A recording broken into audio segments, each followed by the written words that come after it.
It was one of those mornings when the stillness felt unnatural, the sort of quiet that drums in your ears, the world holding its breath right before everything goes wrong. Oliver Crestwood, a billionaire known for his composed and polished exterior, had just woken up in the golden light of a suite in a luxury mountain resort. Delicate curtains whispered against the windows, and the soft hum of housekeeping echoed down the hallway, filling the space with fragile peace. But calm can lie, and in 60 seconds, that calm would explode. The moment shattered when the maid, white-faced, shaking, and hardly able to take in a breath, burst into the room with a scream that rent the suite. "Don't drink it." Her voice cut through the air as swift as lightning, and what was to come would tear asunder the life Oliver had thought he knew. If you believe in kindness, or second chances, or just the power of emotional stories, please like, comment, share, and subscribe to Real Kindness Stories. Your subscription helps us share meaningful stories with more and more people. All of his life, Oliver had lived in the belief that wealth protected him from those dangers that an ordinary man was exposed to. He owned enterprises,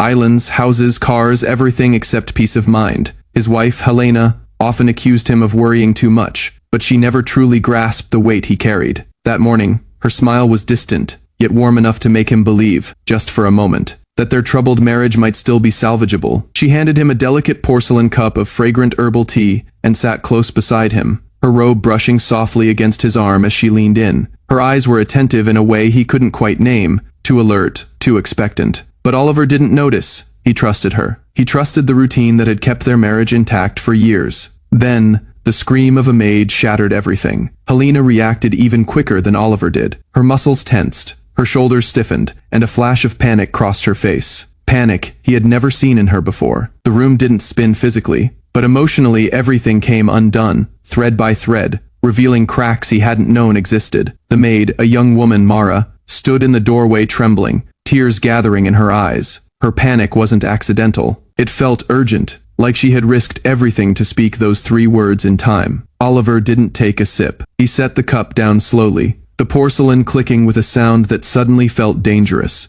His chest constricted with a warning sensation he couldn't ignore. Helena had gone pale, her breathing quickened, and an icy heaviness filled the room. Not from cold air, but from truth clawing its way upward. Mara stepped closer, her voice breaking as she struggled to find words, but her trembling said more than speech ever could. Something was terribly, painfully wrong. Moments later, hotel security burst in, alerted by the scream. In minutes, the suite was full of people. The cup was taken away, samples were collected, and the room sealed for investigation. Oliver watched it all with a numbness that felt like sinking underwater. Helena tried to look composed, but he could see the storm beneath her surface. The test results came back far too quickly. The herbal tea had been tampered with, not poisoned. Something worse. It contained a substance designed to affect neurological functions, confusion, memory loss, and long-term cognitive damage. It wouldn't have killed him, but it would have controlled him. It would have erased pieces of who he was. Along with the truth coming out, heartbreak followed. She had not tried to hurt Oliver maliciously. Rather, she'd been manipulated, pushed into desperation by somebody she had trusted. Her brother Quentin, a man drowning in crushing debt,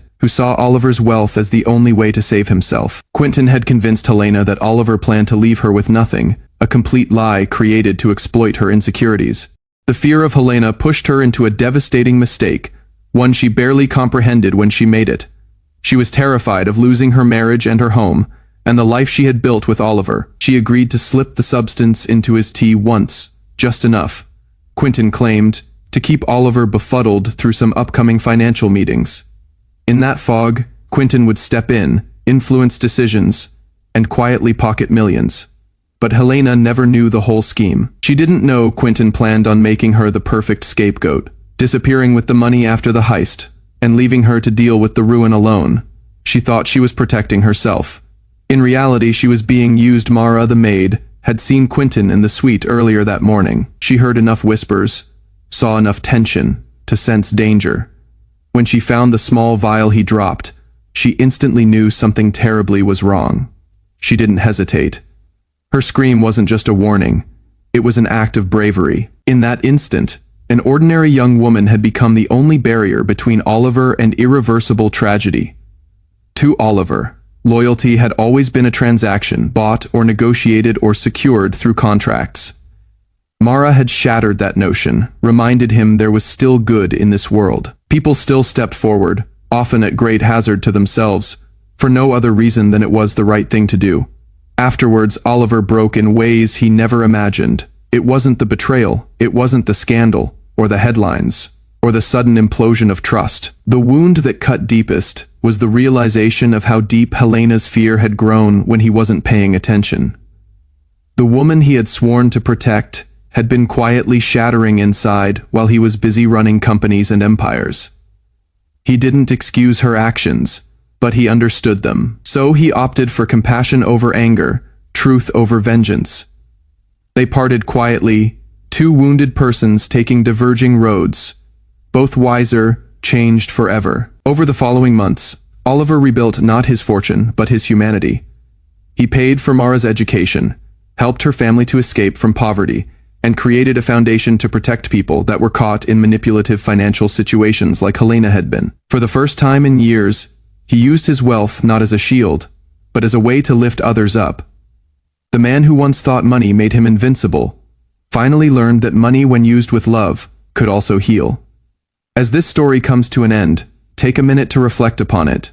If this story moved your heart, even a little, please like, comment, share, and subscribe. Your support helps us bring real, emotional, and inspiring stories to more people every single day.